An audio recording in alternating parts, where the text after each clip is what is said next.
Sébastien Loeb peut-il être encore sacré champion du monde? C'est une véritable course contre la montre pour le pilote français, deuxième derrière le Finlandais Marcus Grönholm. Alors Loeb n'a jamais connu la défaite sur les routes du rallye d'Allemagne. Cela suffira-t-il à le relancer dans le championnat? A-t-il réalisé la course parfaite? Thomas Sénécal, Laurent Dupin. Sébastien Loeb, saison 4. Épisode 9, la Finlande. Marcus Grönholm reste le maître à domicile. Sébastien Loeb ne tient pas le rythme du Finlandais et prend la 3e place. Au championnat, Loeb compte 13 points de retard sur le pilote Ford. Épisode 10, l'Allemagne. Un lien très fort unit Sébastien Loeb au rallye d'Allemagne. Loeb n'a jamais été battu sur ce terrain en 5 participations depuis sa toute première victoire mondiale en 2002. Lancé à la poursuite de Grönholm au championnat 2007, le pilote Citroën doit gagner. Tout autre résultat serait un échec. Si on continue à en perdre sur Grönholm, ça va être mort. Donc effectivement, il n'y a pas trop de questions à se poser, il faut attaquer. Vendredi, sur les 20 premiers kilomètres, Loeb distance Marcus Grönholm de 10 secondes.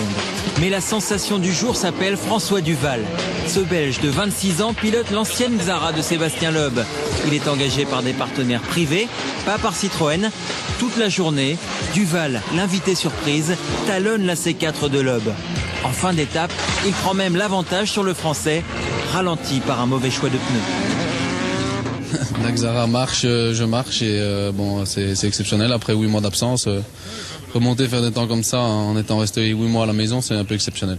Duval, c'est un gros client ici. Il y a 3 ans avec la Ford et il y a 2 ans avec la Xara, il était très rapide et on était déjà très proches, donc ça me surprend pas plus que ça.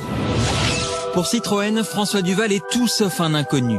Il y a 2 ans, Guy Fréquelin en avait fait l'équipier de Loeb, mais le Belge s'était surtout fait remarquer par une cascade de sortie de route.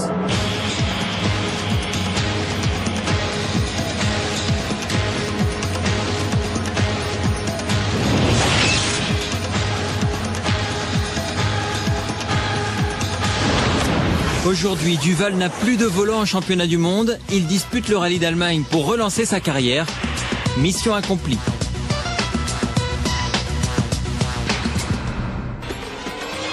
La 2e étape marque le retour de Sébastien Loeb.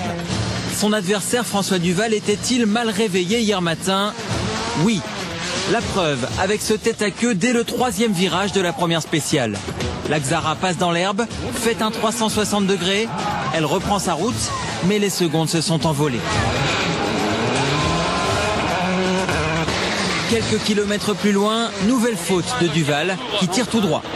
Au final, le Belge perd une vingtaine de secondes. Maintenant, sûr que la victoire c'est plus pour nous, mais on va essayer de rester sur le podium. Bon, François nous a aidé un peu dans les premières en faisant des fautes. De là, on a repris la tête du rallye. Maintenant, je dirais que maintenant la bagarre est de nouveau plus avec Grönholm.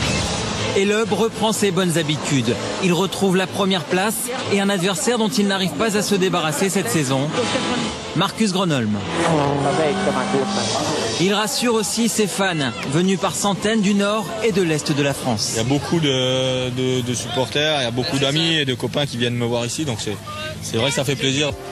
L'équipe Citroën se consacre à 100% à son champion du monde après l'abandon de l'Espagnol Sordo, moteur cassé sur la 2e C4. Dans le peloton, le rallye d'Allemagne tourne au festival de petites fautes. L'Australien Atkinson passe 8 minutes dans un champ. L'Autrichien Stoll vendange quelques pieds de vigne. Et l'Espagnol Chevy Ponce transforme sa Subaru en tondeuse à gazon.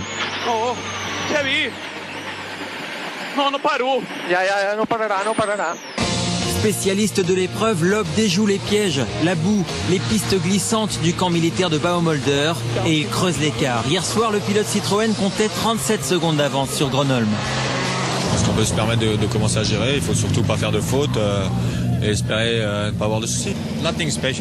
Il n'y a rien de particulier à raconter. Loeb est un peu plus rapide partout. C'est comme ça. Sébastien Loeb se dirige donc vers une 6e victoire d'affilée au rallye d'Allemagne, un record. Mais c'est Grönholm qui entrevoit la bonne affaire au championnat du monde.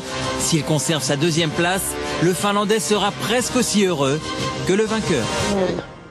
Alors ce matin, la troisième et dernière étape et à l'issue de la première spéciale qui vient de se terminer, sachez que Loeb termine 7e, Duval s'impose et pas de conséquences au classement en général. 31 secondes d'avance pour Loeb sur Grenoble et 41 secondes sur le Belge Duval. Il reste 4 spéciales et je vous rappelle donc que Loeb va tenter de décrocher une 6e